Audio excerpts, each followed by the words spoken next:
तमाम देखने और सुनने वालों को शमरेज़ खान का सलाम। आज हम रवायती मौज़ूआत से हट कर एक मुख्तलिफ़ किस्म के मौजू पे बात करेंगे। हमारे साथ सच विद शमरेज़ खान के प्रोग्राम में आज मौजूद होंगे साकिब रफ़ीक साहब, जो कि पीटरबरा में बेस्ड हैं और काजी इन्वेस्टमेंट के CEO हैं।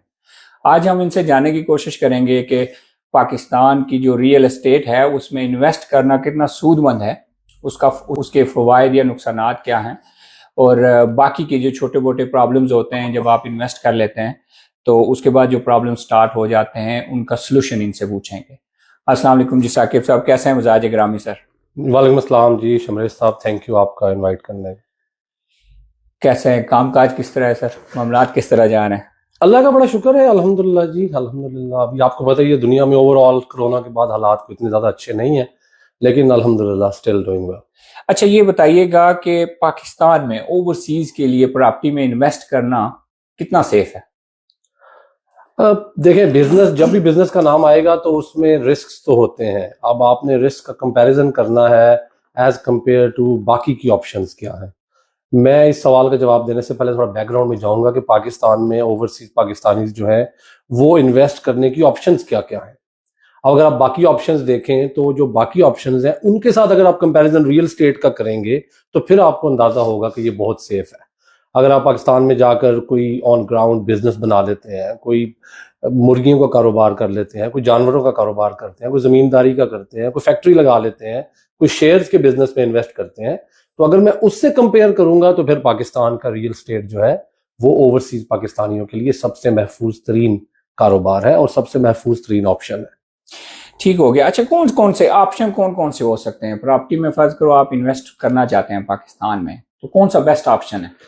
देखिए, ये बंदे की जो भी इन्वेस्टर है उसकी अपनी सिचुएशन पे डिपेंड करता है। बहुत से हमारे पास लोग ऐसे आते हैं जो अपना सरप्लस पैसा पाकिस्तान में इन्वेस्ट कर रहे होते हैं। सरप्लस पैसा इन्वेस्ट करने वाले जो लोग हैं उनको मैं हमेशा रेंटल प्रॉपर्टी की तरफ लेके जाता हूँ, जहां पे उनको एक रेगुलर रेंट भी आए, ताकि कैपिटल ग्रोथ के साथ साथ, यानी कमर्शियल प्रॉपर्टीज जो लोग होती हैं, कमर्शियल प्रॉपर्टीज, अपार्टमेंट्स, शॉप्स, उसकी वजह यह है कि दूसरी तरफ उनको ये अंदाजा हो रहा होता है कि वो कैपिटल गेन के साथ साथ फॉरेन एक्सचेंज के फर्क की वजह से नुकसान भी कर रहे होते हैं। अगर एक बंदे ने 200 रुपए का पाउंड बदल के पाकिस्तान में इन्वेस्ट किया है तो जब वो 10 साल बाद जाता है तो पाउंड वैसे ही 350 या 400 का हो चुका होता है।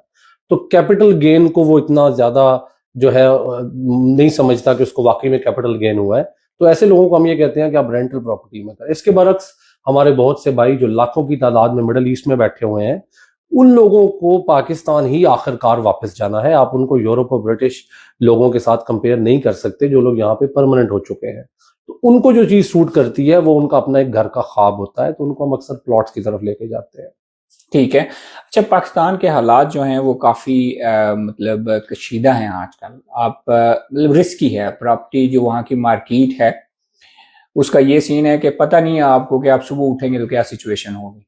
तो ऐसी सूरत हाल में, और जब पाकिस्तान में दबा के करप्शन भी है हर तरह की, तो क्यों लोग यहाँ से ओवरसीज में इतना हार्ड अर्नड मनी पाकिस्तान में क्यों इन्वेस्ट करें? देखिए, पहली बात जो है, ओवरसीज पाकिस्तानीज जो है उनका पाकिस्तान में इन्वेस्ट करने की दो कैटेगरीज हैं। एक वो लोग हैं जिनकी मजबूरी है पाकिस्तान में इन्वेस्ट करना, और एक वो लोग हैं जो अपने शौक की वजह से करते हैं। मजबूरी वाले लोग तो वो लाखों लोग हैं जो जीसीसी कंट्रीज में हैं ज्यादातर, या जो इलीगल लोग हैं जो कि बैठे हुए हैं चंद यूरोपियन ममालिक में, उनको इवेंचुअली पाकिस्तान ही जाना है।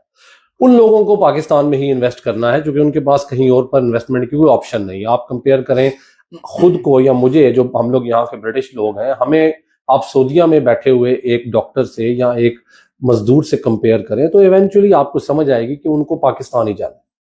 अब दूसरा नंबर आ जाता है जो शौक से इन्वेस्ट, ये वो लोग हैं जो पाकिस्तान से प्यार करते हैं, बजाय इसके कि ये वहां पर एक रेगुलर अमाउंट बेचते रहें फैमिली मेंबर्स को, अपने रिश्तेदारों को, और जब भी वापस जाएं वहां पे कोई सेविंग ना हो, तो उसके मुकाबले में हम उनको एक ऑप्शन देते हैं कि आप इंस्टॉलमेंट्स पे कुछ ना कुछ ले लें।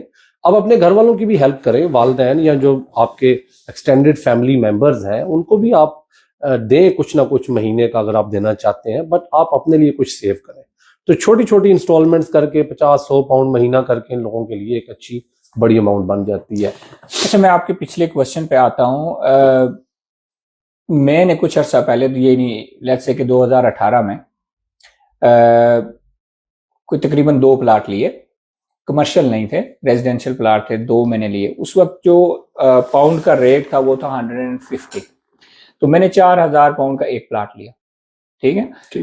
اب میں جب وہ پلاٹ بیچتا ہوں پاکستان میں اس کی پرائس ڈبل ہو چکی ہے, لیکن جب میں ڈالرز میں اس کو پاؤنڈز میں کنورٹ کرتا ہوں تو مجھے نقصان ہو رہا ہے 300-400 پاؤنڈ کا. یعنی 5 سال انویسٹمنٹ کرنے کے بعد بھی مجھے 300-400 پاؤنڈ کا نقصان ہو رہا ہے. تو یہ نقصان کیسے پورا کرے پھر بندہ, یا اس کا کیا فائدہ ہوا؟ دیکھیں, جو پیسہ آپ یہاں سے پاکستان بھجوا دیتے ہیں, چاہے آپ جی سی سی کنٹریز میں ہیں, چاہے آپ فار ایسٹ میں ہیں, چاہے آپ یو کے میں ہیں, چاہے یورپ میں ہیں, چاہے نارتھ امریکہ میں ہیں, آپ وہ پیسہ روپوں میں کنورٹ کر دیتے ہیں.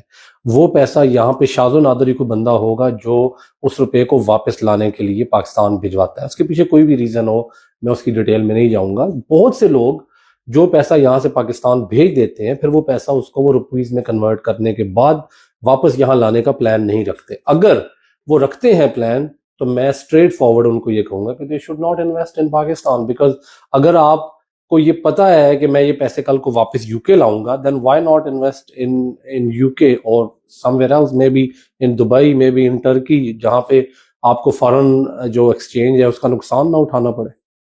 ٹھیک ہو گیا. سو وہاں پہ جب پاکستان میں ہم لوگ انویسٹمنٹ کرتے ہیں, کیونکہ مجھے اتنا پراپرٹی کا پتہ نہیں ہے, آپ ذرا ایکسپلین کیجئے گا مجھے بھی اور ویورز کو بھی کہ سیفٹی میجرز کیا لینی چاہیے جب آپ انویسٹمنٹ کر رہے ہیں وہاں پہ. تو کون سی اسکیم میں جانا چاہیے, کون سا پلاٹ لینا چاہیے, کون سی پراپرٹی لینی چاہیے, نہیں لینی چاہیے؟ دنیا کے ہر کام میں رسک انوالو ہوتا ہے. اگر آپ جہاز پہ بھی ٹریول کر رہے ہیں تو اس کے بھی کوئی رسکس ہیں. ہر جہاز جو ہے اپنی منزل تک نہیں پہنچتا, لیکن اس کے کچھ میجرز ہوتے ہیں جو ٹیک کیے جاتے ہیں, جس کے بعد آپ کو خطرہ کم ہوتا ہے. سملرلی جب آپ ریئل اسٹیٹ میں انویسٹ کر رہے ہیں, اور خاص طور پہ آپ ایک تھرڈ ورلڈ کنٹری میں کر رہے ہیں جو ہم سے اوورسیز یو کے میں بیٹھے ہوئے لوگوں سے شاید 100 سال پیچھے ہے, اور کرپشن کا آپ نے بات کی, دیر از نو ڈاؤٹ اباؤٹ دیٹ, اور وہاں پہ مسائل ہیں. کچھ ایسے میجرز ہیں جو آپ کو لینے چاہیے جس سے آپ کا رسک مزید کم ہو جاتا ہے. نمبر 1, آپ کو یہ چیک کرنا ہے جو ریئل اسٹیٹ کا آپ کا ڈیلر ہے, جو آپ کا ریئلٹر ہے جس سے آپ ڈیل کر رہے ہیں, اس کی کریڈیبلٹی کیا ہے. کہیں راہ چلتے ہوئے کسی بندے نے آپ سے ریئل اسٹیٹ کی بات تو نہیں کی, کہیں کوئی ڈیجیٹل کی کیمپین ہو, آن لائن دیکھ کر آپ جو ہے وہ کسی لوکریٹو آفر کے اندر تو نہیں پھنسنے جا رہے. اور تھرڈلی پھر آپ کو پروجیکٹ اور پروجیکٹ کے بنانے والوں کو بھی چیک کرنا چاہیے, کیا ان کے پاس این او سیز موجود ہیں, یہاں پہ ہم پلاننگ پرمیشن کا نام یوز کرتے ہیں, کیا آن گراؤنڈ ان کی زمین موجود ہے. بلکہ میں اوورسیز پاکستانیوں کو ہمیشہ یہ سجیسٹ کرتا ہوں, حالانکہ میں خود یو کے بیٹھا ہوا ہوں اور میرے لیے بڑا مشکل ہوتا ہے وہاں پر لوگوں کے لیے سائٹس وزٹ ارینج کروانا, لیکن میں لوگوں کو یہ کہتا ہوں کہ یار آپ اپنا 10-20 ہزار پاؤنڈ لگا رہے ہیں تو آپ پاکستان میں جا کر ایک دفعہ جگہ تو دیکھیں. آپ یہ تو دیکھیں کہ جو لوکیشن آپ کو بتائی جا رہی ہے کیا وہ یہ دیکھیں. فراڈ صرف یہ نہیں ہوتا کہ آپ کو کل کو پلاٹ نہ ملے یا آپ کو کل کو اپارٹمنٹ نہ ملے. فراڈ یہ بھی ہے کہ میں آپ کو ڈانکاسٹر بتا کر مینچسٹر بیچ دوں, ٹھیک ہے, یا مینچسٹر بتا کر ڈانکاسٹر بیچ دوں, یا ہونزلو بتا کر آپ کو میں کوئی اور جگہ بیچ دوں. تو یہ بھی فراڈ ہے کہ اگر آپ کو وہ بندہ کہہ رہا ہے کہ ہم آپ کو اسلام آباد میں پلاٹ دے رہے ہیں, اور جب آپ جائیں وہاں پر تو وہ 100 مائل اسلام آباد سے باہر ہو, تو یہ بھی تو ایک فراڈ ہے. تو اس لیے آپ وہاں جا کے خود چیز جگہ کو دیکھیں. پیمنٹس کے معاملے میں آپ بعض اوقات ہم لوگ جو ہے لالچ کر جاتے ہیں, اور ہم جو ہے وہ پیسے بچانے کے چکروں میں مختلف طریقوں سے پیسے بھجوا دیتے ہیں. پیمنٹس کے معاملے میں آپ یہ ڈیمانڈ کریں کہ میں اکاؤنٹ ٹو اکاؤنٹ ٹرانزیکشن کروں گا, ڈیولپرز کے اپنے اکاؤنٹ میں پیمنٹ کروں گا, ان ساری چیزوں کے تھرو اس کو سیو کریں. ٹھیک ہو گیا. فیوچر کیا ہے پاکستان میں جو ریئل اسٹیٹ ہے, اس کا فیوچر کیا ہے؟ چونکہ ہم دیکھتے ہیں کہ آئے روز, میں پچھلے دنوں بھی ایک نیوز سن رہا تھا کہ ایک کوئی مویدہ ان میں کوئی تھی وہ کر کے سوسائٹی, اس کو ٹیک اوور کر لیا جی ٹاپ سٹی سم تھنگ کر کے کمپنی نے. اب وہ جن لوگوں نے ان سے پلاٹ لیے ہوئے ہیں یا انویسٹ کیا ہوا اس اسکیم میں, اب ان کو کوئی پتہ نہیں ان کے ساتھ کیا ہونا ہے. تو یہ کیسے فیوچر کیا ہے, اور یہ جب اس طرح کا کوئی ایشو ہو جاتا ہے تو پھر اس وقت کیا کرے بندہ؟ دیکھیے اگین میں اپنی بات کو دہراؤں گا, میں تو کسی ایک سوسائٹی کے بارے میں یہاں پہ کامنٹ نہیں کروں گا, نہ ہی کسی کے نام کے بارے میں بات کروں گا, لیکن جس پروجیکٹ کی آپ بات کر رہے ہیں اگر وہاں پر لوگوں نے سارے میئرز لیے ہوتے, اس کے این او سی, اس کی چیزوں کو چیک کیا ہوتا, اپنے ڈاکومنٹس کو کیا ہوتا, تو شاید وہ اسٹیج پہ نہ پہنچتے. چونکہ جتنے بھی پروجیکٹس گورنمنٹ کے اپرووڈ ہوتے ہیں وہاں پر گورنمنٹ ایونچولی لینڈ کو ٹیک اوور کر لیتی ہے. اب یہ فرق ہے ایک این او سی والے پروجیکٹ میں انویسٹ کرنے میں اور ایک نان این او سی والے پروجیکٹ میں.